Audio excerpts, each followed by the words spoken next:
سەبارەت بە زیادبوونی توشبوون بە شێرپەنجە لە نینەوە لە مووسڵ دکتۆر بەشیر محەممەد ئەلچادر گوتێبێژی بەڕێوبەرایەتی تەندروستی نینەوە لە مووسڵەوە ڕاستەوخۆ لەگەڵمانە. دکتۆر بەشار سوپاس بۆ ئامادەبوونی بەڕێستان. هۆکارەکانی زۆربوونی نەخۆشی شێرپەنجە لە مووسڵ دەستنیشان کراون چین؟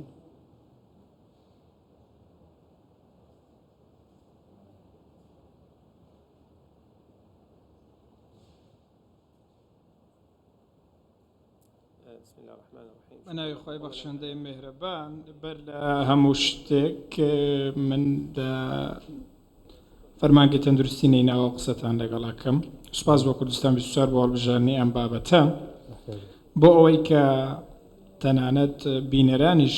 ئاگدار بن لەم بابەتە سەبارەت بە زۆربوونی حاڵەتەکانی شێرپەنجە و ئەوانەی کە هەن و ئەوەی بە گوێرەی ئاماژەکان هەن دەبێت تێبینی ئەوە بکەین ئامارەکان یاخود زیادبوونەکەی ئاساییە و پێشبینی دەکرێت حاڵەتی نوێشمان هەبێت لە داهاتوودا، بەڵام ئەگەر بێت و ئەم حاڵەتانە بەراورد بکەین بە ژمارەی دانیشتوانی نیناوە تێبینی ئەوە دەکەین کە نیناوە کەمترین ڕێژەی شێرپەنجەی تێدا. زۆر باشە، بەس کاتێک دکتۆر کە ژمارەکان زیادە بن ئەبێتە جێگەی پرسیار بۆچی ژمارەکان زیادە بن؟ هۆکارەکان چی؟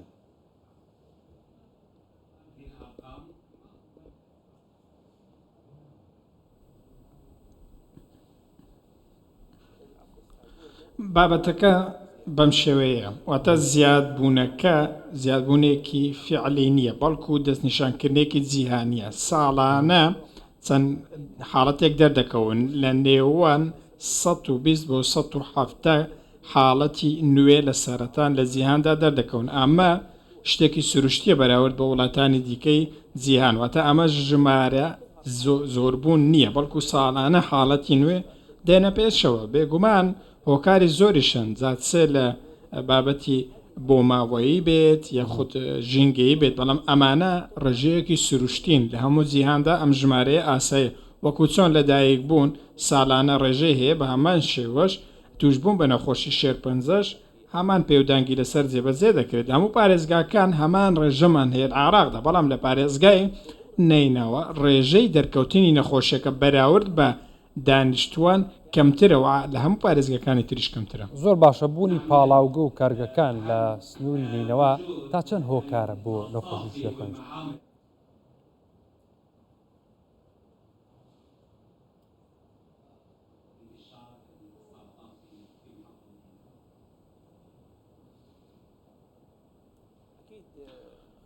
بەدڵنیاییەوە بوونی کارگە و پاڵاوگەکانی نەوت لە هەموو ناوچەیەک نەک بەتەنێ لە نینەوە بەڵکو لە پارێزگەکانی دیکەش ئەم شوێنانەمانە هەیە، ئەوەی کە مرۆڤ دووساری هەڵمژینی گازی ژەهراوی ببێت ڕەنگە بێتە هۆکاری خانەکانی و بەتایبەتی خانەی سیەکان و ڕەنگە ببێتە هۆکاری بەرکەوتن لەگەڵ مادەی کیمیایی. بەڵام پێویستە ئێمە ئەوە بزانین ئەمە تەنیا لە پارێزگای نینەوە ڕوونادات بەڵکو لە هەر ناوچەیەک خەڵک بەرمونە ئەو کرێکارانەی لە کانەکان کار دەکەن، ئەوانەی کە لە بواری بابەتە کیمیاییەکان کار دەکەن، هەموویان ئەگەری توشبوونیان بە سەرەتان زیاترە. ئەگەر بێت و بەردەوام دەگەڵ ئەم بابەتانە مامەڵە بکەن، بەردەوام ئەو زۆرە گازانە هەڵمژن، ڕەنگە دووساری نەخۆشی شێرپەنجە بن، چونکەمە دەبێتە هۆی گۆڕانی پێکاتەی خانەکان و ئەم گۆڕانەش دەبێتە هۆی دروستبوونی خانەی نوێ کە خانەی شێرپەنجەین. باشە دکتۆر، لە دوای نەمانی داعش لە مووسڵ ئاوادانکردنەوەی شارەکە ڕەوشی تەندروستی دۆخی تەندروستی نەخۆشانە تایبەتەکان تایبەت بە شێرپەنجە و نەخۆشانی شێرپەنجە چۆنە؟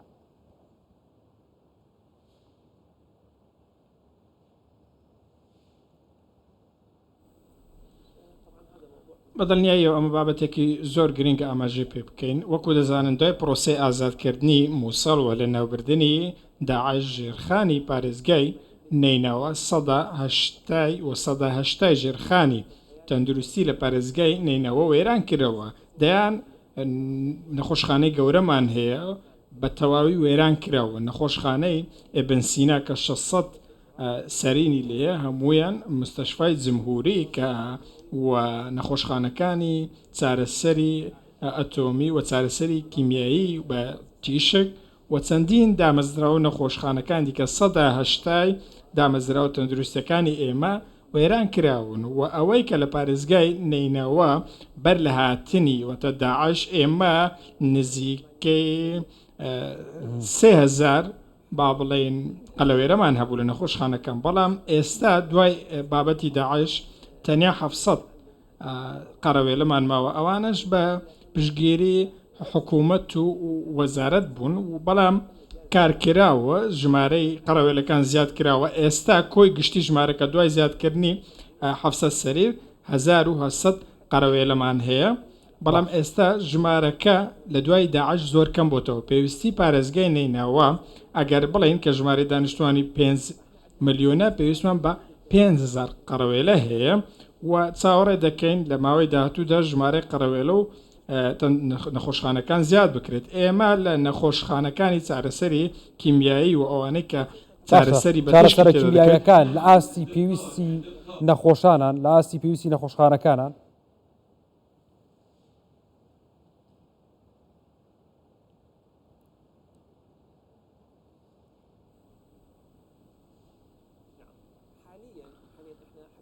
ئێستا بۆ ئەوەی ئێمە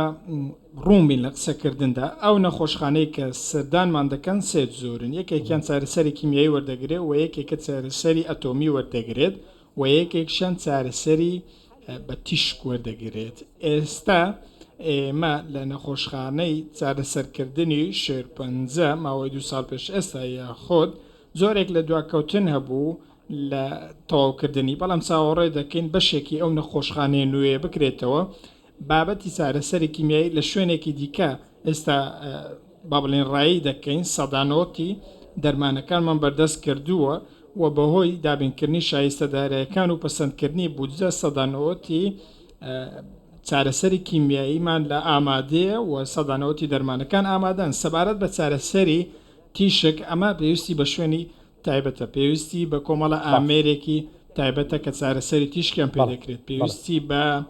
با بڵێن شوێنێکی تایبەتی خۆیەتی کە تایبەتمەندی خۆی هەیە ئێستا لەگەڵ کۆمپانیایەکی تایبەت